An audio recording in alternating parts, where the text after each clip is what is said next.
Baril sa likod ng pito. May anino sa dilim, di may paliwanag. May tanong sa isip, sino ang may alam? Bakit nasa likod ng pinto ang sagot?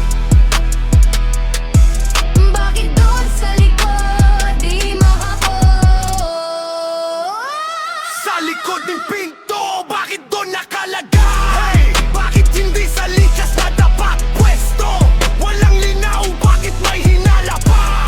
Katotohanan ba to o eksena lang? Isang pangalan sa balita, biglang naging usapin. Galaw sa paligid, parang may nakatingin. May bulong sa kwento, may naunang nakaalam. Bago pa ang eksena, parang planado ang galaw. Sa likod ng pinto, may na-recover na bagay. Bakit ko ninilagay, imbis na ligtas na lalagyan? Parang may gustong ipakita sa mata ng lahat na may detalye sa kwento na di pa sapat. May nagbenta raw ng impormasyon sa dilim. Kaibigan ba yun o kaibigang balimbing? Bago pa ang galaw, parang alam na nila kung saan pupunta ang bawat eksena.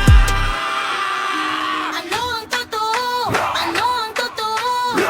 Sa likod ng pinto, bakit doon? Para may bulong na nauna sa galaw.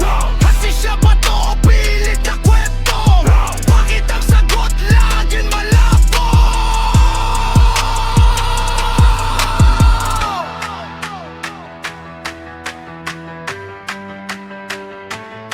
May nangtus daw sa kwento, may nagbigay ng daan. Isang taong malapit, biglang nagpakilala. Kaibigan ba yun o kaibigan walang magawa? Bakit sa likod ng pinto may duda sa dulo? Ha?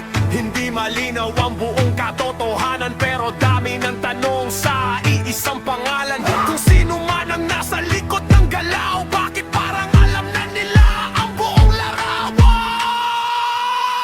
Kung totoo, sabihin ng diretso. O hindi naman, bakit parang may tinatago? Sa likod ng pinto, anong nangyari? Kung may sala, ilabas ang ebidensya. Kung wala, bakit may hinala pa? Palayan niyo si Hel! Palayan niyo si Hel! Palayan niyo si Hel! Palayan niyo si Hel! Palayan niyo si Hel! Palayan niyo si Hel! May nagbulong sa dilim. May kwentong hindi pa tapos. Hanggang ngayon, may tanong pa rin.